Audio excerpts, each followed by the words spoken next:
Well, hello there and welcome to Motor Vessels Zephyrus. As it is the holiday season, it's the season of eating, at least it is for me. And I've been given the opportunity this evening to cook up one of my specialties. We have guests over for the holidays and the opening night meal is Peter's chicken cordon bleu. It's not very Christmassy perhaps, but it's a really great meal. And gentlemen, if you want an absolute winner with very, very little skill required, this is it. All it really requires is excellent quality ingredients. Let's get going.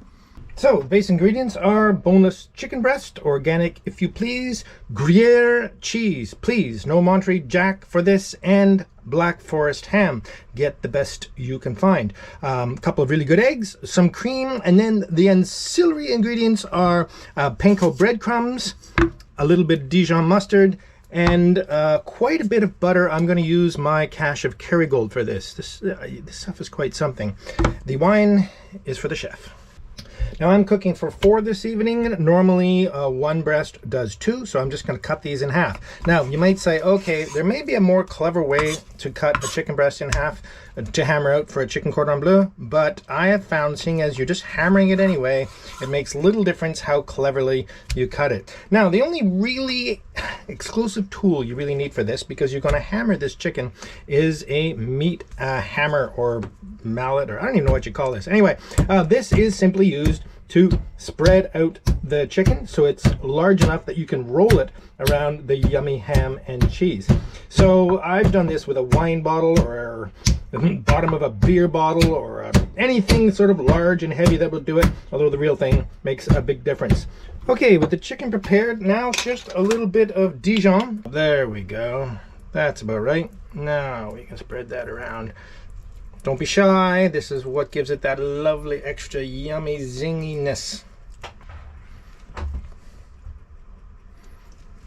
So the idea here is to get as much Gruyere and ham into these chunks of chicken here to roll up. So I used to think you had to be super careful about this and tidy and keep it all sealed up, but the truth is you absolutely do not.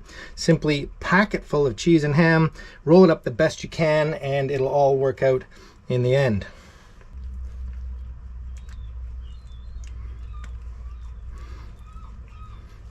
I used to layer the ham and the cheese, but I don't think there's any real reason to do that. It all just turns out to be hammy and cheesy in the end anyway. Okay, here comes the fun part, and the secret weapon here is a couple of toothpicks.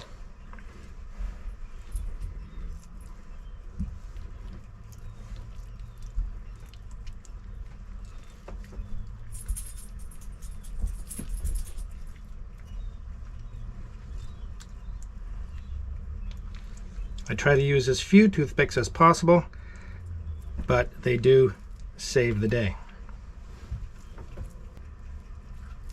Again, don't worry about these loose ends. And there we go. That's the hardest part. For 4 cordon bleu, I use 2 eggs, about as much cream as 1 yolk, and a heck of a lot of ground pepper.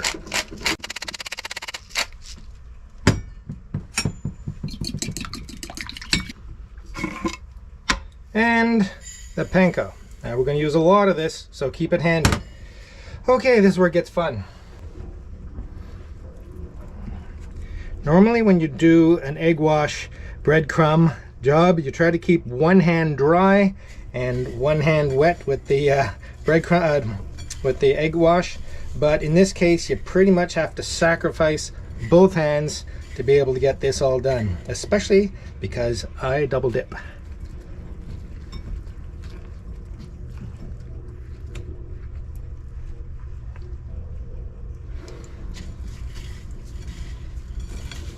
There we go. Yes, yes, yes. And again, this is where stuff may just fall apart on you. Don't worry about it. It doesn't matter that much. And there we go. Woohoo!